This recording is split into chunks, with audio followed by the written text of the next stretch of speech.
All right, man. You ready to start this project? Yeah, I'm already started. Dude, what are you doing? We're making marshmallow helmets, not roasting marshmallows.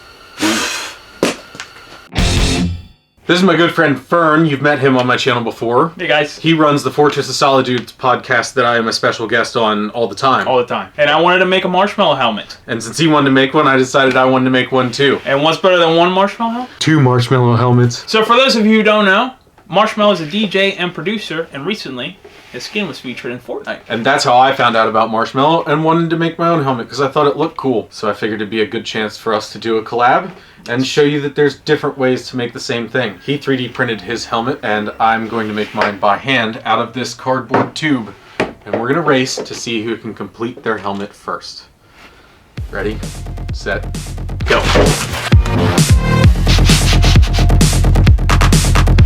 This print was actually found on Thingiverse.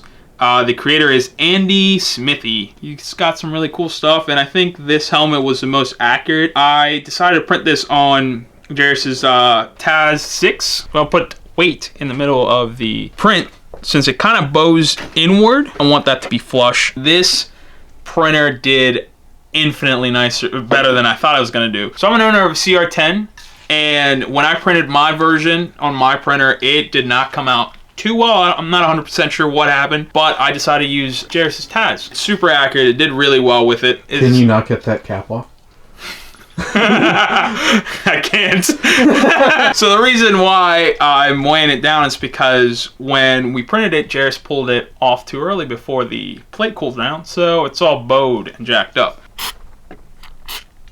If you're wondering why it's all different colors, it's because I had little bits of this stuff left and I learned how to fuse filament together. And there's spot putty on the inside because I wanted to see how difficult it is to make a nice surface finish with spot putty.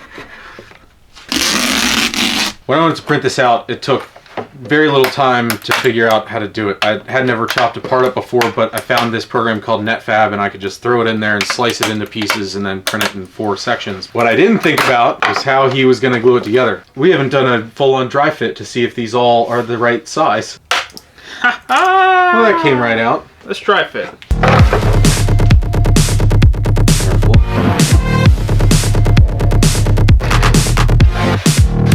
Now we're going to put the clamps, keeps the seam lines lined up. Now we're just going to hit it with some kicker. Having trouble with that cap again. There it is. So you're going to throw glue on it, you're going to put tape on it to try to make sure it's lined up. Yes. But then clamp it to make sure it... I'm just kind of making it up as I go. Usually all the helmets I print come out in one piece. This is the first time I've done multiple pieces.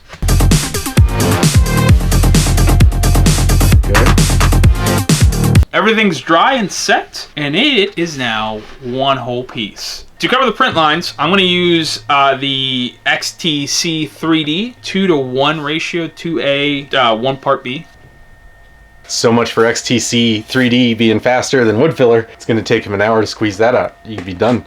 Remember that story about the turtle and the rabbit? Oh, yeah. Yeah. Slow and steady, man. This stuff sets up fast. It doesn't have a whole lot of work time. It has a lot worse work time if you leave it in the cup. But if you mix it together and then you spread it out, it allows the heat that it develops when it starts to cure to escape. Whereas if it's in a cup and it's all in a big clump, that heat's insulated by its own self and it makes it cure very fast. He'll mix it and then he'll pour it out in this so that it doesn't get hot, and then he'll have a lot more time to work on it so that he has a chance to cover this entire helmet with the goo.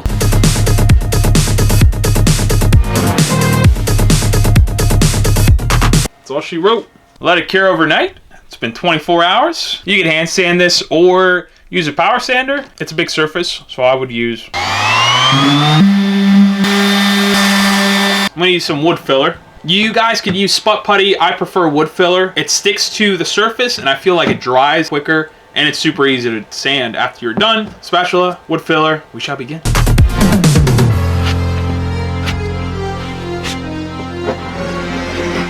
I'm gonna hit this with the hair dryer so it dries up quick, super fast.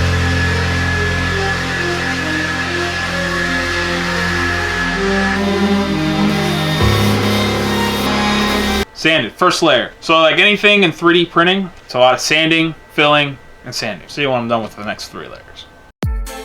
So after spot puttying, wood filling, and sanding, I ended up melting my helmet. To accelerate the process, I decided to use a hairdryer. If you want to rush the process of dry time, go ahead. Just keep the hairdryer on cool and far away from the plastic, because plastic melts, the more you know. So we fixed it with some Bondo. It is now to the point where it can be painted. I painted this with a bunch of paint to lock the fibers in the cardboard together so that I could sand the little ridges off from the way it's made, so that I could make a perfect marshmallow helmet. But then I came up with what I think is a much better idea, so I'm not going to finish it to make it perfect. I'm going to do something totally different.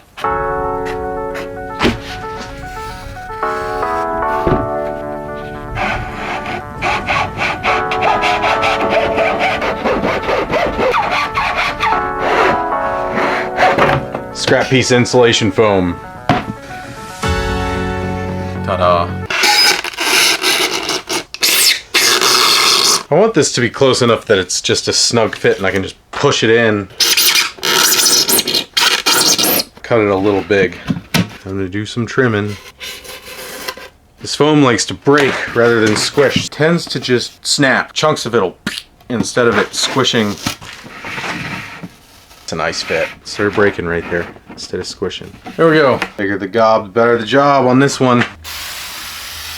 Found some templates online. I'm gonna spray these with Super 77 and stick them on. Pro tip, apply this stuff to whatever you're stickifying outside because it's real sticky and it gets everywhere.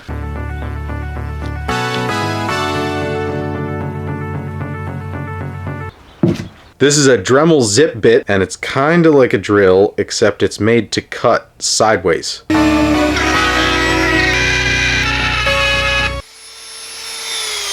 Just fell off. There's the rest of it. Probably should have looked up what speed to run this at, because I was not pushing on it very hard when it let go. Clamp the broken part in there. Let's see if that works. It didn't do too bad. It is by no means perfect, but with what I'm about to do to this thing, it doesn't matter. This is gonna be great. This is an experiment, but I think it's gonna make it look like a toasted marshmallow. Bottom edge, I need something to hold that up. Bucket. Perfect. Woo! Wait, am I supposed to hold this upside down? You do have to hold it upside down. I might have to start playing with this. This isn't working the way I thought it would at all. Whatever. Stay on. Well, one thing is for certain. I need a second can. Squirt bottle. I gotta go get another can. Squirty foam stuff. I got more foam. Oh.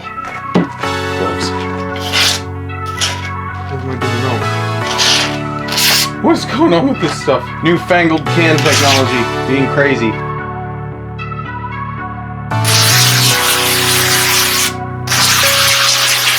Wow, this works way better than the old times. This is awesome. I think that's all she wrote. There we go.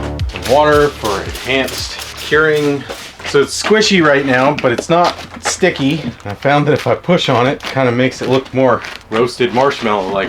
I trimmed this eye out. You can tell the difference between these two. This one looks like it has a lot more definition. Because it's a three-dimensional object, I have to trim it looking at it straight on. I'm gonna do the same to this and the mouth. And I need to stand directly in the way, so I'm not gonna film myself doing this. So you'll see it when it's done right now. Now you can see the face roasted marshmallow. Time to paint it white. Where I trimmed the foam doesn't like to take the paint, so putting it on super heavy there. Obviously, with the surface looking the way it does, I don't need to worry about runs and drips. Brown colors. Ooh, aim the right direction. Nice color. This is called warm caramel. Look like a delicious toasted marshmallow. Oh yeah, there it is. I know there's some of you out there that can toast a marshmallow to perfection every time, but most people burn them because you have to hit that very specific temperature range when you're toasting a marshmallow that caramelizes the sugar but doesn't catch it on fire. And what you're actually doing, oxidizing the sugar, you're burning it. Once it starts to burn, the reaction has reached a point where it's self-sustaining, and it will continue because it's creating enough heat from the reaction itself that it keeps going. That's why it's hard to toast a marshmallow. Bet you didn't think you'd learn that in this video. And usually you end up burning the marshmallow in one spot because you didn't pay attention for a few seconds. And you get that nice carbon scorch spot on it right there. And then far less people want to eat it because it looks like that. There we go, toasted. Thing is, whenever you pull out of the fire and it looks like this, it's still on fire. So time to do that. This is the part that's gonna make this project cool. I'm gonna put some ports in. Melt back the foam.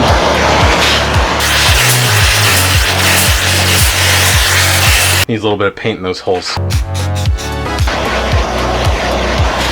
You can see the holes are localized right there. So I'm going to very carefully seal in a manifold around those holes, and then I'll feed it just like I did the farting reindeer sweater with a little bit of butane, and hopefully I'll be able to turn on and off flames from the burning marshmallow head. If it doesn't work, I'll catch my head on fire, which is why you definitely shouldn't do this at home. This is not a smart thing to do, but obviously I'm gonna test it first, and I'm doing it for the science. I'm gonna seal it in there really well because I do not want to catch on fire. I'm using some of the scrap airline from the Power Fist to run the butane from this into here, using some of this scrap insulation foam. Which way did I cut this? This way, maybe? Nope, this way. Yeah, to make a manifold that will hold the butane in that area. So I just need to glue that part on. I'm gonna seal the crap out of it with hot glue. It'll be forced through the holes in the burned part of the helmet. I have thoroughly tested this for leaks inside the helmet, but now it's time to see what it looks like when it is on outside of the helmet.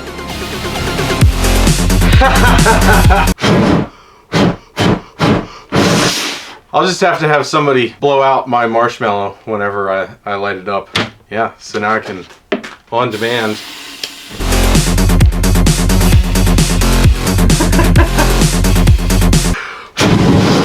All right, I gotta put the lens in, and so does Fern. Fern bought this static cling window tint for a couple bucks at an auto parts store. There's a huge amount of it in this roll, so I'm just gonna use that, and so is he. And it's static cling, so it likes to collect dust like crazy, which is not good. We'll make it work though. It's not sticky at all because it's static cling. That should help when taping it to the inside. You can see that there's waviness in it. That's because we didn't sand the inside perfectly smooth, so this can't be a perfect arc from the extra spot filler and junk that made it on the inside. The plastic doesn't help either. Like, it's super... Yeah, it's super thin. I pre-applied some little tiny pieces of duct tape to it so that I can get it aligned and then just stick it in. He's stuck down, stick that on, and then I just need to wedge some little pieces of foam in there to make it fit on my head. I got my foam glued into place. He threw some foam in his too. Both of our helmets are completely finished. His is supposed to be an accurate finished product, and mine was just ramshackle thrown together with some cardboard and some squirt foam. I won the time challenge for who can make a marshmallow helmet fastest. He did. But mine's not specifically a marshmallow helmet. Plus my helmet's super dangerous and his is not, and it fits a little more comfortably because it's not quite so big and it doesn't catch your head on fire if you're not paying attention. And the outtakes is probably the best part of this video, which is going to be on a Patreon special exclusive. So if you're not a part of my Patreon crew, you can check the link in the description. Let us know in the comments what you think about these helmets, or don't, and sub if you want to, or don't. Next video, it's back to Aquaman. We'll see you next time. I'll see you next time. He might not. I don't know when he'll be in a video I'll again. see you next time through the TV. Yeah. Because that's not how it works.